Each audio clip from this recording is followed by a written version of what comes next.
Hello and welcome to Cafe DC. I'm Faiz Rahman. Our guests today are two wonderful young ladies present here in these studios, and we'll introduce them as we go by. So I'm just going to go directly to them and start talking about their accomplishments and also their goals. Rahila and Shabnam. Rahila Ahmed and Shabnam Ahmed, thank you very much for joining us today here Thank in you. your studios, and welcome to Cafe DC. Rahila, I said you are wonderful and you have done something extraordinary.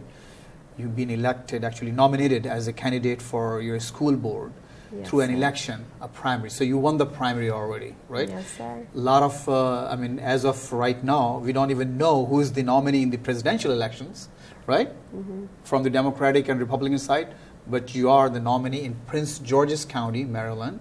So tell us about what you have done and what you're going to accomplish in November. And why it's so important for us to know, actually. So it's really cool because Prince George's County is the home. It's my home. Mm-hmm. It's where I grew up. I went to school here. And so for me, this is about giving back to my community and doing what I love, which is serve. So that's your motivation? Yeah. Okay. And I think it's an internal thing that me and Shabnam and our family, we all really value Your service. sisters, right? Yeah, Mm-hmm. we are sisters. Mm-hmm. And our family values are very based in service. It's about how can we be useful to society. And in this way, and taking leadership roles and taking roles of being an activist in the community, that's how we serve. Mm-hmm. So with this school board election, we worked really hard. This is not my first time running. This is actually my second time. Mm-hmm. And when I ran the first time, it was 4 years ago, 2012. And how old were you then? I was 18 years old. old. You were 18. I was 18 years old, running against opponents that were in their mid-40s. Wow. And it was a miracle that we had won that primary election as well. Mm-hmm. We won that primary, and we went to the general election. For the same position, right? The same position. Okay. Same position. Rahila, tell us about why it's so important to get involved at this level of democracy. The school boards is like the basic form of democracy in this country, right? Yeah. So what is a school board? A school board. And why it's important for people like you to even think about running? I think the school board, it's the power that oversees all of the public schools in a given district. It's within the county, right? Yep. Okay. In the county. So each county has its own school board. Some areas, some states have it differently, but the school board is just an oversight power. Okay. And they make the policies, the curriculum, the syllabus. They make decisions on policy. They make decisions on budget, and they oversee the superintendent. There's other different things in there too, like personnel matters. Staffing personnel as well? Okay. So how many schools are there in your county? In my county, I can tell you for the county, we have over 120. 120 schools. Over 120 public schools in the county. And how many members on the board? We have 13 members. 13 members. Plus a student member. So the board went through this whole shift. So to explain to you, you said, why is it so important to run? Because with every change and every connection that you make, you never know what type of ripple effect that can have, right? So in 2012, when I was running, there were 3 young people running for 3 different school board district seats. And it really kind of scared and shocked people because there were so many young people pursuing positions of power that were, at the end of the day, going to make huge decisions for thousands and thousands of students. Yeah. So after that election, we lost in November, but came very close. One of us three made it through. The other 2, we did not. But as a result of that, there was a huge shift in the dynamics of the school board. And the county executive and state legislators put forth legislation that changed the structure of the board. So as a result of what was going on with the elections in 2012, my involvement, the involvement of other young people, that prompted change. Mm-hmm. And unless you're willing to stand up and do what you think is right, unless you're willing to serve and willing to be out there and do those types of things, how is change going to be made? You So know? Rahila, if I understand it correctly, what you're saying is there was a lot of concern because a lot of young people were running for Office. the office, and people were concerned because they did not trust that these young people were going to make sound decisions about There these was schools. concern about that, Okay. but I think it so was how more. many got elected though? How many of those young One. people? Only one person got Yes. elected. But I So think they took a sigh of relief, I guess, right? They Were- did. oh, okay. But at the same time, it was more of an understanding. It was kind of shocking as how is this happening? How are people Why so voting many and young supporting? people are okay? Not so why so many young people are there, but necessarily why are so many people supporting these young people? How did these young people get past all of their primary elections with the top? You're talking about first 2012. 2012. Okay, now And now we have, it's funny, even more young people running for the school board. So we have, how many got nominated? we had 2 contested district races. So of those 2 contested, both of the youngest individuals got in to the general election, and there's 2 people that are going straight to the general election. So in November, there are going to be 4 young people on Including the ballot. yourself. Yes, Okay. out of the 5 races that are up for Wow. That is up for a change. position, Wow. which is kind of crazy. All of And us when under you say 30. young, how young are they?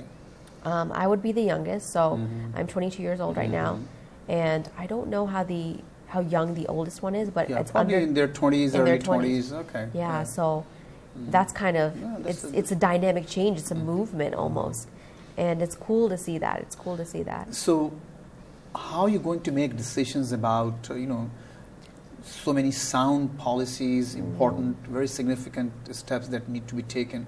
Do you really have a good understanding of those issues at Yes, this? I feel like I do have a good understanding, but you can always build on that understanding, right? And so my big thing, I'm huge in grassroots activism. So I go door to door a lot. Since between my last election and this election, I've gone to over 7,000 homes, door to door. Are you serious? I'm so My serious. It was crazy. 7,000 homes? 7,000 homes. Knocking each and every Yeah. door? Okay, Yeah. so that gives me a question. Yes. What was their reaction? I mean, they see a young person, a very young person, running for, this important office in the county, and the demographics of the county is very diverse. Yes. And they look at you, you represent a certain demographics, right? So what was their reaction? I mean, they see a young girl with this Yeah. semi is hijab, Yeah. not exactly a Yeah, full hijab, but dupatta. a dupatta, but they don't know what dupatta is, right? Yeah. Maybe a lot of people watching this wouldn't even know what dupatta is, but okay. So you knock one door, Yeah. somebody comes out, and just say your pitch.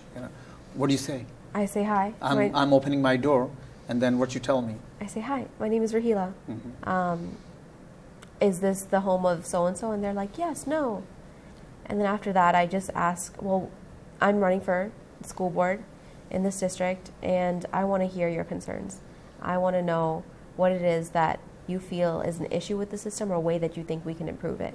And they're like, okay, well, so and so and so. And that kind of opens the door to get people's feedback. Because Beautiful. I think the purpose of me going door to door is not necessarily to gain people's vote. It's for me to gain understanding of what Very are the issues in this community, because every person has a different perspective and every person has a different view and opinion on what can be improved.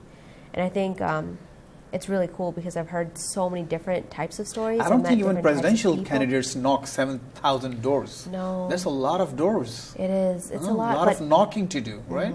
but I have a great support system, Yeah. right? I have a great team. My family is amazing. I think that is really the core. Don't go there yet. I'm just gonna. I want to save that question. Okay. Oh gosh. Okay. Okay.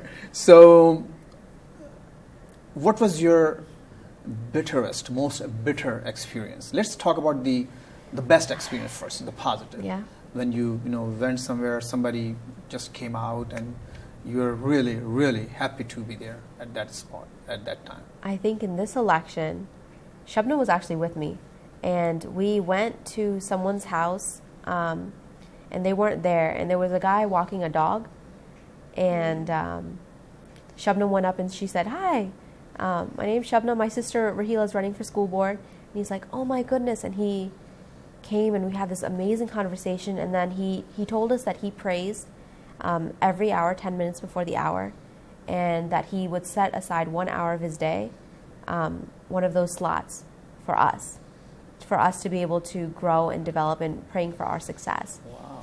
And I was like, wow, for someone who I just met, to be able to say something like that and give a firm commitment that I'm sending good vibes your way, and I believe in you. Would you mind sharing his demographics? Yeah, he's an African American male.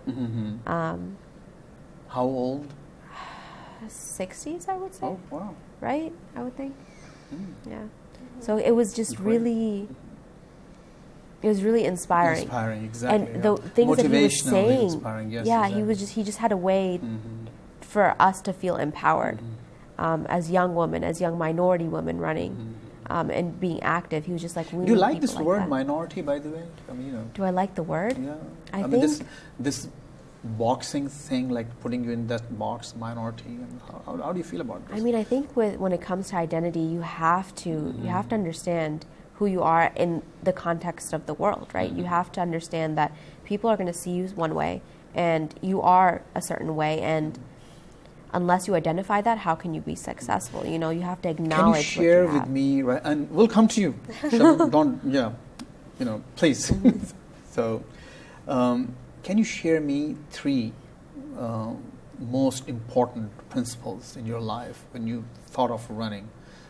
You may have 5, you may have just 1 or 2, but what was exactly, besides your dad? Of course, I know he's very persuasive, and I'm going to talk about him soon. But what was it that really prompted you to run and devote so much time? I mean, you could have spent this time elsewhere, you know, with your friends, playing, hanging out in a mall, going to a library. I'm sure you do that too, huh? And maybe helping out your mother. You probably don't do that, right? No dishes or... I do laundry sometimes. Okay, my goodness. I know. The way, I know. yeah. It's so bad. Okay. But we try to help out as much as Sometimes, possible. okay. Yeah, so your mother wish you could, you know, given some help, some household help. So yes, you sacrificed all that, or maybe you ran away from all that to run for this office. But what was your, I mean, give me 3 most important points that you think were detrimental in making this decision. That's a really tough question. But I feel like the first thing is responsibility. I almost felt like if I can do this, then I should be doing this. Because I think everybody has a gift to give, right? Everyone has a passion. And if you're able to follow that passion, you're able to serve in such a great way. So that sense of responsibility that I know I can do this, I love this idea and I really want to do it, to not do that would be a disservice to me and disservice to the community that around me. So Rahila, you're actually running for you know, the education, the Board of Education, but you're already sounding like a professor. Oh gosh. So congratulations. You're wise, much wiser. We'll go to your sister Shabnam. Shabnam, in your own right, you have done some, you know, marvelous things at your own school. So tell us about yourself. You were involved in school politics, and you've been a big help, of course, you know, to your sister. So, yep, please. So like Rahila was saying earlier, how our family is very big on service and giving back to the community and doing everything that you can to kind of push yourself in those ways. Because we have built enough suspense about your family now. So after, you know, okay, that's okay.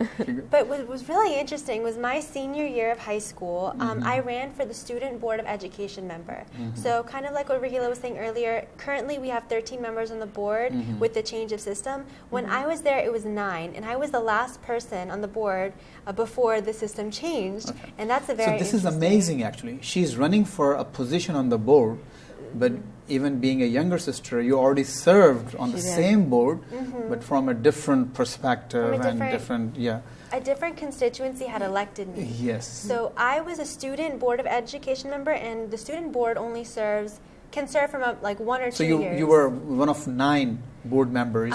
With me, it was 10. It was 10. Okay. So I was elected by all the SGAs, all the like main presidents, vice president, treasurers of the multiple student governments of all the high schools and middle schools of Prince our county. George's County. For Yeah. Prince George's County. So I was elected by the students to serve and represent the students on the board. So my reason for being there was to represent the student body. And Rahila was actually running for the adult seat, which is considered like the district seat. So you're Which are mostly reserved for people above 40 or 50, right? most people who run tend to be much older. Yes. Why you're depriving, all these senior people, of this opportunity to serve? Why don't you take your time, do something more like, I feel like it's all about timing, right? I'm in the I'm best just place kidding, right now. I'm just kidding. I know. Yeah. I Okay, know. Shabnam, please go on. Yeah. So it was interesting because I was on the board. I had just been elected and I I sworn in. And during that time, she was still running. So this was 2012. She was running to be on the board that I was already on. And I would have board meetings with the person that she was the opponent of, with her Wow. opponent. And that person knew that you were her sister. Of course, yes. So when I was on the board, everyone knew that I was the sister of that young person who's challenging the chair of the Board of Education. So that kind of put me in a if you can imagine, it put me in a very interesting position, especially as a 17-year-old, going into this political system. I just wanted to serve the students. I'm just here to give back in the community and be that advocate. But it really put me in a position where I had to learn a lot about the political establishment, and it really So you made learned me, actual politics as well at that young age. Yeah, that's good. So I think it definitely made me even that much stronger of an advocate because I understood all the barriers that I would have to face in that situation. So it was so interesting because, I'm And not. how long was the term for? I was there for 1 year, so one it was year. my last 1 year. year. Okay. Yes. So it was a very interesting position because that was the year, I felt like that was the year when everything kind of changed. 2012, 2013. I was the last, we call ourselves SMOB, student member of the board. So I was the last SMOB that was in that fully elected board. After me, and we kind of have these thoughts that maybe because of all that happened, like during this time, a whole bunch of young people were running. Rahila was a big concern for a lot of these politicians. They put in that, it was called HB 1107, which was the legislation to give the county executive more of a say in who serves on the Board of Education, would give him the opportunity to appoint certain people on the board. And that happened during the time that I was on the board, during the time she was running. Wow. So a lot of this, I mean, if you think about it, it could have been out of like fear, it could have been out of concern of maybe losing their influence, but all of this happened very interestingly because I had no influence on her campaign and she had no influence on my you, campaign. exactly, yeah. People elected us because we reached out to them and we did our own thing and we Very got good. in there. So, our own way. Shabnam, you have already served in that position. So, before I ask you about next plan and what's your next campaign, what did you accomplish actually? When during I was a those- student board of education Yes, that member? year, yeah. So I started Your one big accomplishment that you're proud of, one big accomplishment. or several smaller. That's So okay. a lot of things that we did with the board is we would have to vote on different things. So I would always vote for things that I believed would be in the favor of students. When it came to like re-electing certain people or reappointing certain people to like the chair, the vice chair, I spoke my concerns about who I thought would be more beneficial and who wouldn't be. I talked about, or I voted on things relating to my thoughts on renovations of different schools and like what should be done with that. There were about a few big things that I started working on, but didn't really get done during my term, but I'm sure people after me kind of picked it up. There was this one idea that we had called like text a tip for bullying.